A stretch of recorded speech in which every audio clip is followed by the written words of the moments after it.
नमस्कार विद्यार्थी मित्र हो, दी पॉलिटिक्स चॅनलवर आपल्या सर्वांचं स्वागत आहे।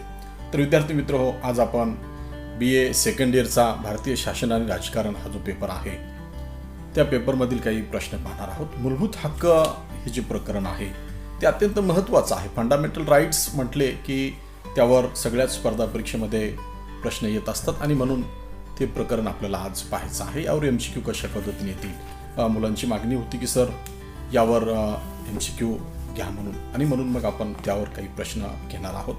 तर विद्यार्थी मित्र हो, या चॅनलवर जो कोणी नव्याने आला असेल तर त्यांनी चॅनलला सबस्क्राईब करून घ्यायचं आहे।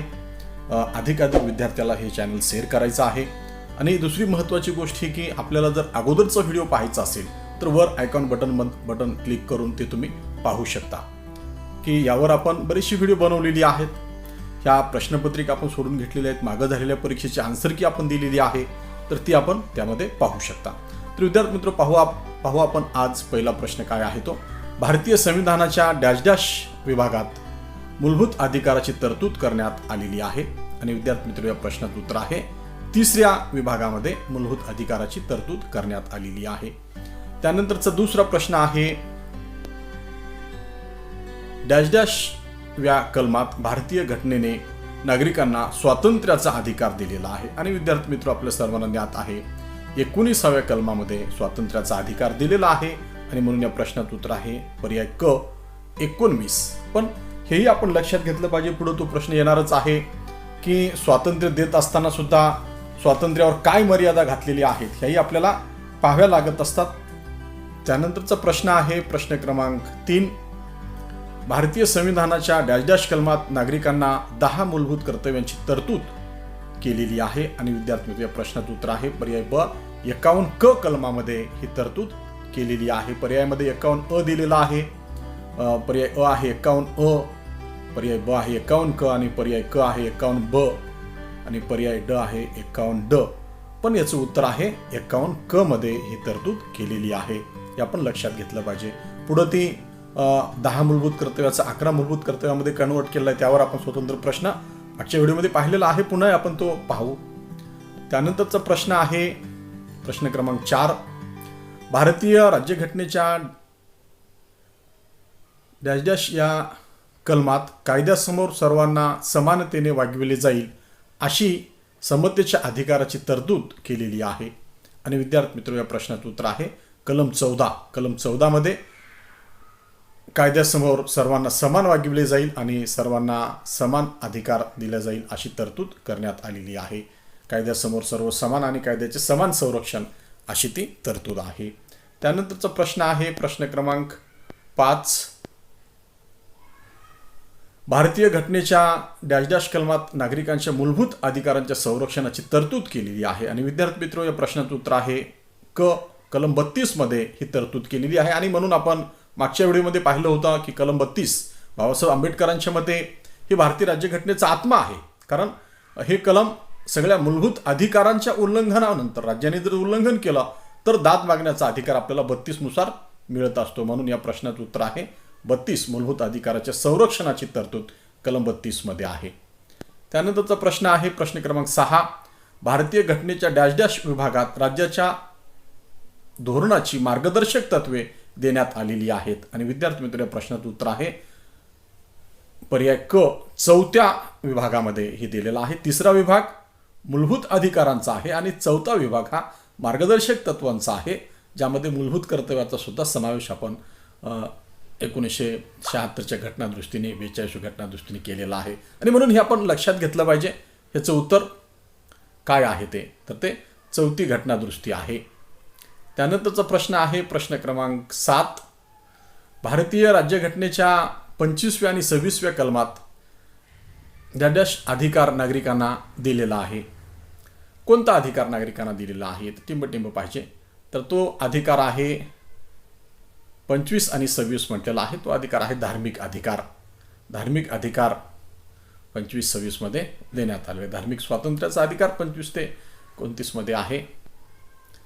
त्यानंतरचा प्रश्न आहे प्रश्न क्रमांक 8, डॅश डॅश साली समतेच्या तत्वानुसार 17व्या कलमाच्या आधारे अस्पृश्यता निवारणाचा कायदा करण्यात आलेला आहे। आणि विद्यार्थी मित्र हो, या प्रश्नाचं उत्तर आहे पर्याय क 1955 साली हा कायदा करण्यात आलेला आहे. अस्पृश्यता निर्मूलनाचा आणि भारतीय राज्यघटनेचं कलम 17 मध्ये अस्पृश्यता निर्मूलन करण्यात आलेलं आहे. 18 मध्ये पदव्यांची समाप्ती करण्यात आलेली आहे. अशी ती कलमं आहेत आणि ही आपण लक्षात घेतली पाहिजेत. तर विद्यार्थी मित्र, त्यानंतरचा प्रश्न पाहू. प्रश्न क्रमांक 9. भारतीय संविधानाच्या कलम 29 व 30 मध्ये डॅश डॅश हा मूलभूत अधिकार नागरिकांना देण्यात आलेला आहे. कोणता मूलभूत अधिकार देण्यात आलेला आहे? तर तो अधिकार आहे शैक्षणिक व सांस्कृतिक हक्काचा. पर्याय क हे याचं उत्तर आहे. विद्यार्थी मित्र हो, लक्षपूर्वक ऐकत चला. त्यानंतरचा प्रश्न आहे प्रश्न क्रमांक 10. प्रतिबंधक स्थानबद्धतेचा कायदा किंवा आणि मिसा, टाडा, पोटो, पोटा, मोका या कायद्यामुळे नागरिकांच्या वर मर्यादा पडलेली आहे. नागरिकांच्या डॅश डॅशवर मर्यादा पडलेली आहे. कशावर मर्यादा पडलेली आहे? तर नागरिकांच्या स्वातंत्र्यावर मर्यादा पडलेली आहे. याचं उत्तर आहे पर्याय अ, स्वातंत्र्यावर मर्यादा पडलेली आहे. कारण ही कायदे जेव्हा येतात तेव्हा या कायद्यामध्ये 24 तासाच्या आत न्यायालयामध्ये हजर करण्याची जी काही तरतूद आहे ती शिथिल होते आणि म्हणून स्वातंत्र्य हिरावले जाते. नंतरचा प्रश्न आहे प्रश्न क्रमांक 11. प्राध्यापक के टी शहा यांच्या मते बँकेच्या सोयीनुसार वटविला जाणारा चेक म्हणजे डॅश डॅश होय. कारण त्यांना न्यायालयीन संरक्षण नसल्यामुळे त्याची अंमलबजावणी करणे हे राज्याच्या इच्छेवर अवलंबून असते. मार्गदर्शक तत्वे. मार्गदर्शक तत्वांना के टी शहानी मग तो असा कोरा चेक म्हटलेला आहे. बँक सोयीनुसार वटवेल असा तो चेक असं म्हटलेला आहे. त्याचं उत्तर आहे पर्याय क, मार्गदर्शक तत्वे. प्रश्न क्रमांक 12 लक्ष द्या. 1976 साली झालेल्या डॅश डॅश घटनादुरुस्तीने भारतीय घटनेत 10 कर्तव्यांचा समावेश करण्यात आलेला आहे. आणि विद्यार्थी मित्र हो, या प्रश्नात उत्तर आहे 42व्या घटनादुरुस्तीने ते करण्यात आलेलं आहे. 1976ला 42व्या घटनादुरुस्तीने 10 मूलभूत कर्तव्य आपण रशियाच्या राज्यघटनेकडून स्वीकारलेले आहेत. नंतर पूर्वी आपल्याकडं मूलभूत कर्तव्यांचा विचार करण्यात आलेला नव्हता, म्हणून ते कलम आपण हे ॲड केलेलं आहे. त्यानंतरचा प्रश्न आहे प्रश्न क्रमांक 13. राष्ट्रीय महत्त्वाची स्मारके, स्थाने, वास्तू यांचे संरक्षण करणे हे मार्गदर्शक तत्व स्वरूपाचे आहे. हे सामाजिक स्वरूपाचं मार्गदर्शक तत्व आहे आणि याचं उत्तर आहे पर्याय क, सामाजिक स्वरूपाचे.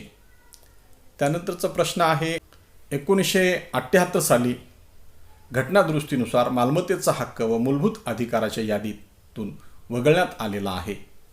हे 44व्या घटनादुरुस्तीने झालेलं आहे. म्हणजे याचं उत्तर आहे पर्याय क, 44. 1978 साली 44व्या घटनादुरुस्तीनुसार मालमत्तेचा हक्क हा मूलभूत अधिकाराच्या यादीतून वगळण्यात आलेला आहे आणि आता तो 300 क मध्ये ॲड करण्यात आलेला आहे.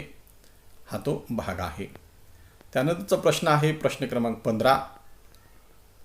पुरुष व स्त्रिया या दोघांना समान कामासाठी समान वेतन दिले जावे हे ज्या स्वरूपाचे मार्गदर्शक तत्व आहे. हे आर्थिक स्वरूपाचे मार्गदर्शक तत्व आहे. आर्थिक स्वरूपाचे हे आपण लक्षात ठेवलं पाहिजे, कारण इथं आर्थिक प्रश्न आहे. स्त्री आणि पुरुषांना समान मजुरी दिली पाहिजे. आता आपण पाहतो की कृषी क्षेत्रामध्ये, शेतीमध्ये काम करणाऱ्यांना, बायकांना 150 रुपये 200 रुपये मजुरी असेल तर पुरुषांना 400 रुपये मजुरी असते. हा तो फरक आहे, तो दूर करण्याचा प्रयत्न राज्यघटनेने केलेला आहे. त्यानंतरचा प्रश्न आहे प्रश्न क्रमांक 16. भारतीय राज्यघटनेमध्ये राज्याच्या धोरणाची मार्गदर्शक तत्वे डॅश डॅश कलमामध्ये समाविष्ट करण्यात आलेली आहेत. आणि विद्यार्थी मित्र, या प्रश्नात उत्तर आहे पर्याय ब, कलम 36 ते 51 मध्ये राज्याच्या धोरणाची मार्गदर्शक तत्वे समाविष्ट करण्यात आली आहे. आणि हा भाग कोणता आहे म्हटलं तर हा भाग आहे 4, 4थ्या भागामध्ये हे दिलेला आहे. त्यानंतरचा प्रश्न आहे प्रश्न क्रमांक 17. बंदी प्रत्यक्षीकरणाचा समावेश डॅश डॅश या मूलभूत अधिकारात केला जातो. आणि विद्यार्थी मित्र, या प्रश्नात उत्तर आहे पर्याय ब, घटनात्मक उपायाच्या अधिकारामध्ये बंदी प्रत्यक्षीकरणाचा समावेश केला जातो. आणि म्हणून त्याचं उत्तर आहे पर्याय ब, घटनात्मक उपायाचा अधिकार, किंवा त्याला दाद मागण्याचा अधिकार सुद्धा आपण म्हणत असतो. त्यानंतरचा प्रश्न आहे प्रश्न क्रमांक 18. भारतीय राज्यघटनेच्या डॅश डॅशव्या कलमानुसार भारतीय नागरिकांना कोणताही धंदा, व्यवसाय किंवा व्यापार करण्याचे स्वातंत्र्य दिलेले नाही. आणि विद्यार्थी मित्र, या प्रश्नाचं उत्तर आहे कलम 19. कलम 19 नुसार ही तरतूद करण्यात आलेली आहे. ही तरतूद आहे हे आपण लक्षात घेतलं पाहिजे. यामधला कोणताही हा शब्द अधिक महत्त्वाचा आहे. नागरिकाला कोणताही धंदा करण्याचं स्वातंत्र्य नाही आणि यासाठी घटनेमध्ये काही प्रयोजन आहेत. कलम 14, 15, 19 ग1 आणि कलम 21 मध्ये सर्व कलमांचा एकत्रित विचार सर्वोच्च न्यायालयाने एका निकालपत्रामध्ये केलेला आहे. ती निकालपत्र आहे, एखाद्या स्त्री कर्मचाऱ्याचा लैंगिक छळ होत असेल तर व्यवसाय व्यापार स्वातंत्र्य हे अशा पद्धतीचं स्वातंत्र्य नाही, ते त्याच्या जगण्याच्या अधिकारावर घाला घालते आणि म्हणून असं कुठलंही स्वातंत्र्य तुम्हाला वापरता येणार नाही, असा निकाल सर्वोच्च न्यायालयाने दिलेला आहे.